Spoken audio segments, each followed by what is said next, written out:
মধ্যপ্রাচ্যের আকাশে বারুদের গন্ধ আর যুদ্ধের দামামা। এই রণহুঙ্কার কেবল ভৌগোলিক সীমানায় সীমাবদ্ধ নয়, এর নেতিবাচক প্রভাব আছড়ে পড়ছে হাজার মাইল দূরের এশিয়া ও প্রশান্ত মহাসাগরীয় দেশগুলোতেও। বিশেষ করে দারিদ্র্য নিরসনে বাংলাদেশের মতো গত কয়েক বছরের লড়াকু সাফল্য এখন ম্লান হওয়ার পথে। জাতিসংঘ উন্নয়ন কর্মসূচি বা ইউএনডিপি তাদের সাম্প্রতিক প্রতিবেদনে এক চরম সতর্কবার্তা দিয়েছে। মধ্যপ্রাচ্যে সামরিক উত্তেজনা, এশিয়া ও প্রশান্ত মহাসাগরীয় অঞ্চলে মানব উন্নয়নের প্রভাব শীর্ষক প্রতিবেদনে বলা হয়েছে, বাংলাদেশ সহ দক্ষিণ এশিয়ার দেশগুলো এক কঠিন পরীক্ষার মুখে। কিন্তু কেন এই শঙ্কা? প্রতিবেদন বলছে, মধ্যপ্রাচ্যের আকাশসীমায় অস্থিরতার কারণে ফ্লাইট বাতিল হওয়ায় থমকে গেছে বাংলাদেশের রপ্তানি বাণিজ্য।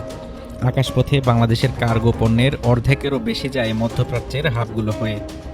সেই পথ এখন রুদ্ধ হওয়ার উপক্রম। সবচেয়ে বড় আঘাত এসেছে অর্থনীতির প্রাণশক্তি রেমিটেন্স বা প্রবাসী আয়ে।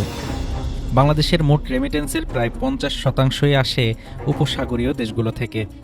যুদ্ধের প্রভাবে কর্মসংস্থান সংকুচিত হলে সরাসরি কমে যাবে বৈদেশিক মুদ্রা অর্জন, যা অভিবাসী পরিবারগুলোর খাদ্য নিরাপত্তাকে চরম ঝুঁকির মুখে ফেলবে। জ্বালানি তেলের দাম বৃদ্ধি আর বৈশ্বিক সাপ্লাই চেইন ভেঙে পড়ায় বাড়তে পারে মুদ্রাস্ফীতি। ফলে বিপুল সংখ্যক মানুষ নতুন করে দারিদ্র্যসীমার নিচে তলিয়ে যাওয়ার আশঙ্কা করছে ইউএনডিপি। তবে সংকট মোকাবিলায় হাত গুটিয়ে নেই সরকার। জ্বালানি সাশ্রয়ে স্কুল বাসের শুল্ক মুক্ত আমদানির সুবিধা এবং কর্মঘণ্টা কমিয়ে আনার মতো নীতিগত পদক্ষেপ নেওয়া হচ্ছে। অর্থনীতিবিদরা বলছেন, কেবল অভ্যন্তরীণ সাশ্রয় নয়, বরং এই বৈশ্বিক ধাক্কা সামলাতে প্রয়োজন দীর্ঘমেয়াদী টেকসই পরিকল্পনা। অন্যথায় মানব উন্নয়নের অর্জিত মাইলফলকগুলো কেবল স্মৃতি হয়ে রবে। মধ্যপ্রাচ্যের সংকট যত দীর্ঘ হবে, বাংলাদেশের মতো উদীয়মান অর্থনীতির জন্য চ্যালেঞ্জ তত বাড়বে।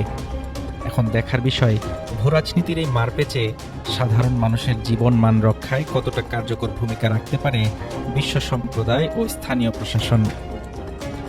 হাফিজুর রহমান তুষার, ঢাকা টুডে।